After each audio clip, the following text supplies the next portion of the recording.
This time on Road and Race, 10 things to know before buying a Nissan Leaf.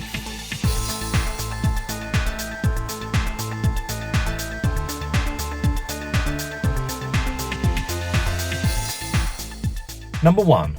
There are 3 versions. Nissan make 3 versions of the Leaf: the N-Connecta, the N-Connecta, and the top of the range Tecna. I'm not sure where they got these names from, but that's what they're called.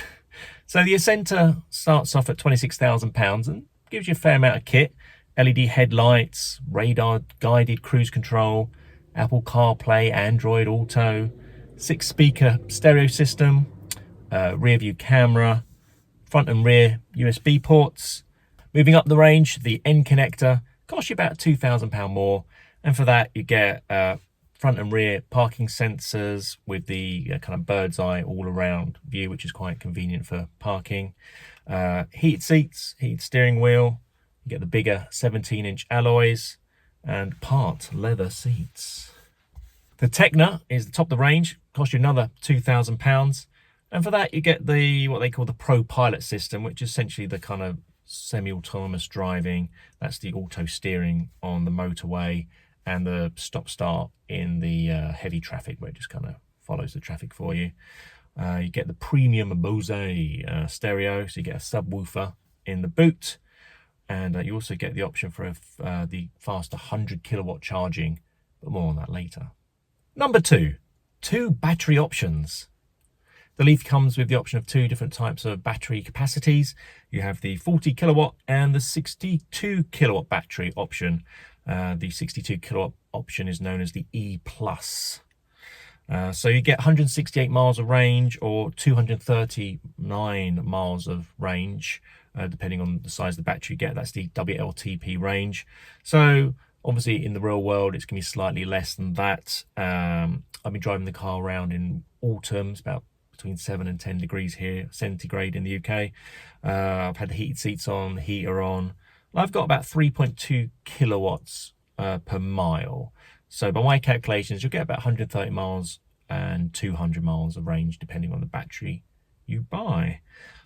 All E+ models are £2,500 more, and you can't get it on the bottom of the range, a centre model.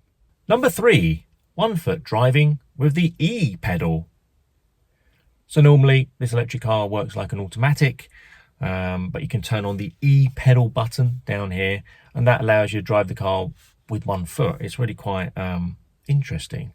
Only took me about 1 drive to get used to it. Essentially, the regen on the car gets cranked up to the maximum. So when you lift off the pedal, the car will slow, reasonably slowly. So it comes to a complete halt. So you can literally drive the car by just putting 1 pedal of effort in, and I actually find that really relaxing. It's a much easier way to drive, I think, and I've boasted that I've done entire journeys without using the brake pedal. Apart from saving your brake pad and your brake discs, it also makes the car very efficient because you're constantly using that regen. So I get about 25% of regen from my driving, so that's quite a lot of energy to get back for free, isn't it? There's also a B mode, which is kind of middle ground between full regen of the E.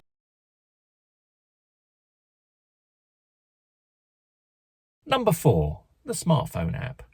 Nissan offers something called Connected Services, which is simply their app for remote controlling the car, which is really cool because you can do loads of fun things. You can check the charge status from your phone.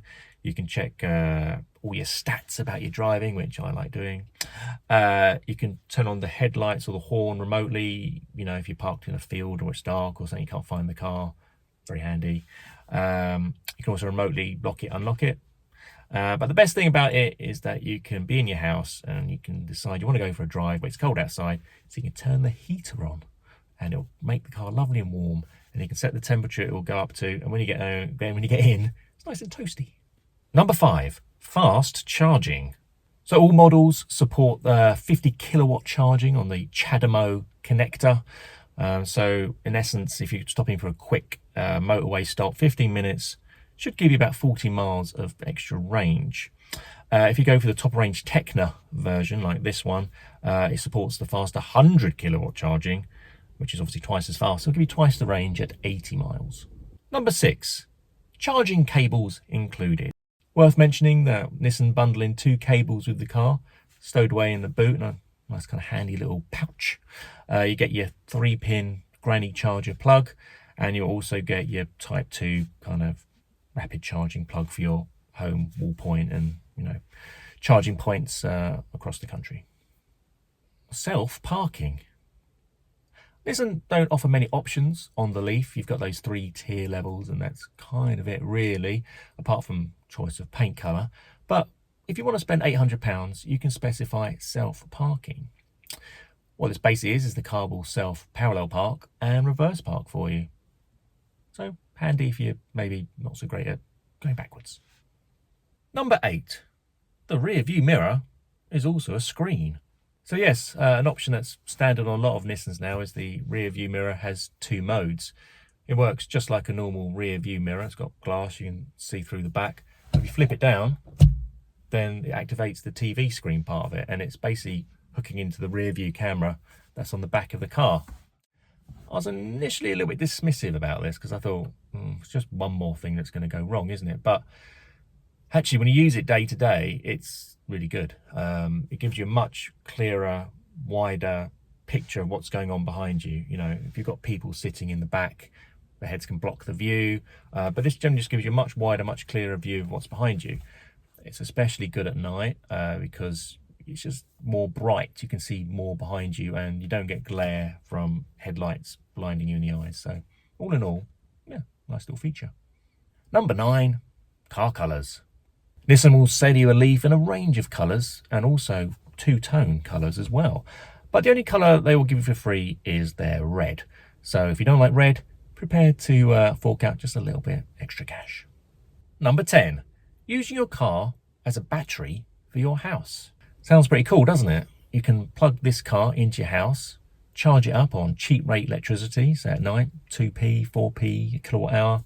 And then during the day, when it's much more expensive, say 20p a kilowatt hour, run your house off the battery in the Leaf. Sounds great, doesn't it? We're not quite there yet in the UK. I've got a full video on this, explaining, all the pitfalls and where we are in the country and the charging, charges you need, all the restrictions and stuff like that, and which energy providers support and stuff like that. So if you click here, you'll be able to view it.